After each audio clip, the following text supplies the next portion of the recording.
Fala pessoal, tudo bom? Hoje a gente vem aí trazer o resuminho da sessão dessa semana. Essa semana eu devo admitir para vocês, a gente não teve nenhum bafafá mais interessante. Tem um bafafá pequenininho, daqui a pouco eu conto para vocês.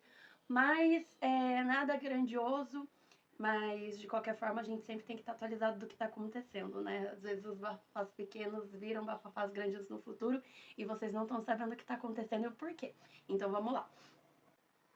O primeiro grande assunto, né, da sessão foi o assunto do raio-x da Santa Casa. Diversas reclamações de vários vereadores diferentes, dizendo que receberam diversas reclamações de munícipes de que o raio-x da Santa Casa não está funcionando adequadamente. A gente teve a informação de pessoas que acabaram sendo transferidas de um lugar para o outro para conseguir fazer o raio-x. Os vereadores não conseguiram entrar em um consenso de quanto tempo esse raio-x não está funcionando, mas o fato é de que ele não está funcionando já há semanas.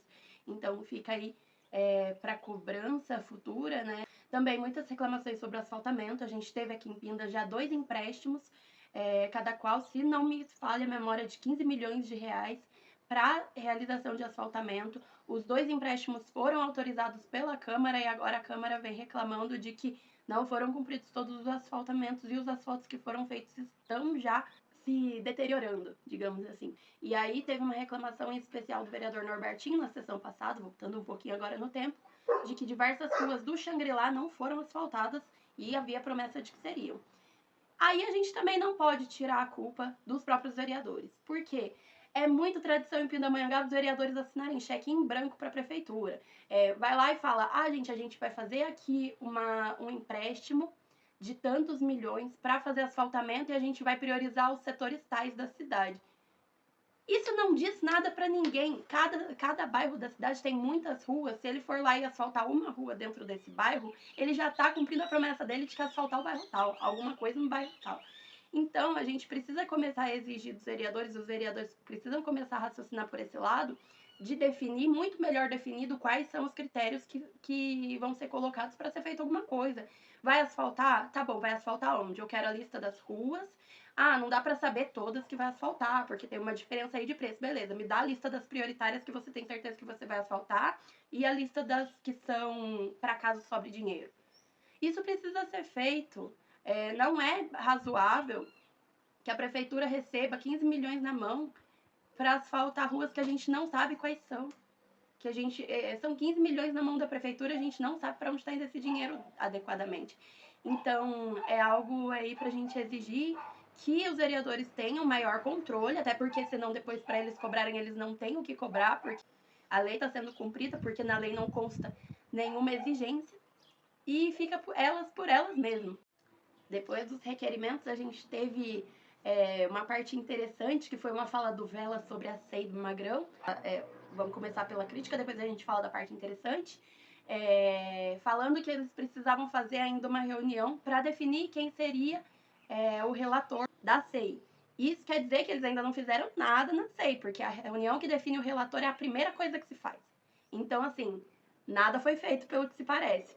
Mas também na fala do Vela, que é o presidente dessa SEI, parece que vem aí uma SEI interessante, porque foi falado inclusive sobre quebra de sigilo bancário.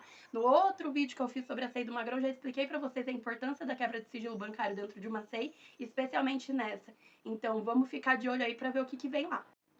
Em resposta a essa fala do Vela, o Magrão veio à tribuna logo em seguida falando que tem gente, a indireta bem forte, né? Que tem gente que quer crescer politicamente em cima dele.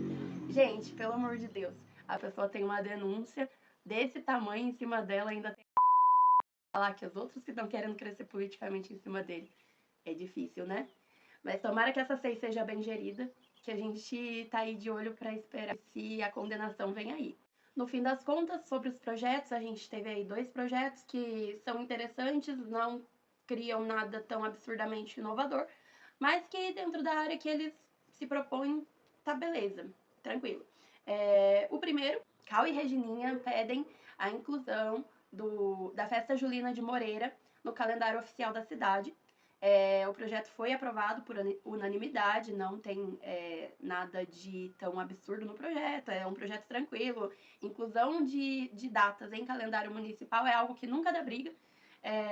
Então, basicamente é isso. A festa do Julina de Moreira foi incluída no calendário oficial da cidade.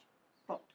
O segundo projeto, ele cria, e aí é um projeto do pastor Marco Maior, cria uma obrigação para a prefeitura de que cada repartição pública tenha um QR Code e dentro desse QR Code seja repassado para um vídeo em Libras, para que pessoas surdas entendam para que serve aquela repartição pública.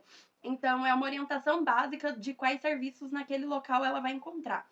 Interessante o projeto. Eu acredito que a gente tem um veto vindo aí. Por quê? Como eu falei na semana passada, a gente teve aí o veto do projeto do vereador Norbertinho, né, que era da cartilha sobre violência obstétrica. Esse veto foi fundamentado porque teria gastos para a prefeitura, né? Então, mesmo sendo um gasto baixo, né, gente, uma cartilha não é algo tão absurdo, ainda mais considerando que a prefeitura volta e meia faz cartilhas para fazer autopromoção e dizer que está trabalhando. Mas esse serviço que está sendo proposto de um QR Code com uma explicação em Libras também gera um gasto.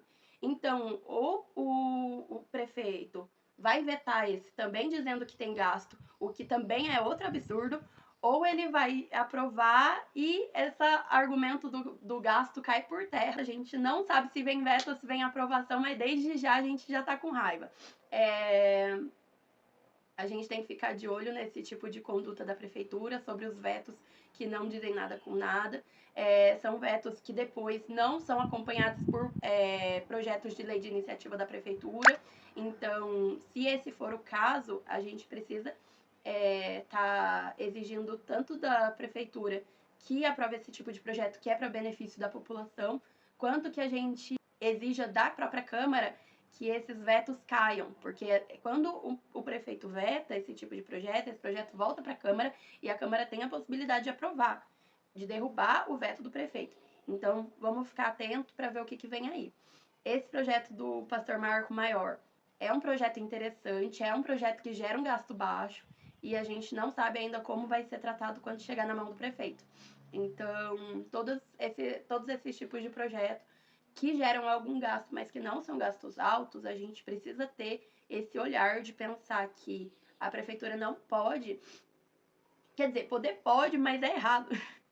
Não sei se você conseguiu entender o que eu tô querendo dizer, mas a prefeitura não pode ficar simplesmente se recusando a prestar serviços que são interessantes para a população, porque algum gasto é gerado. Tudo o que a prefeitura vai fazer gera gasto. Não é por isso que a prefeitura pode se recusar a prestar determinado serviço para a população, porque são serviços importantes. Então, vamos aguardar aí a cena dos próximos episódios para saber se vem veto ou se vem aprovação. Beleza? Beijo, galera. Até mais.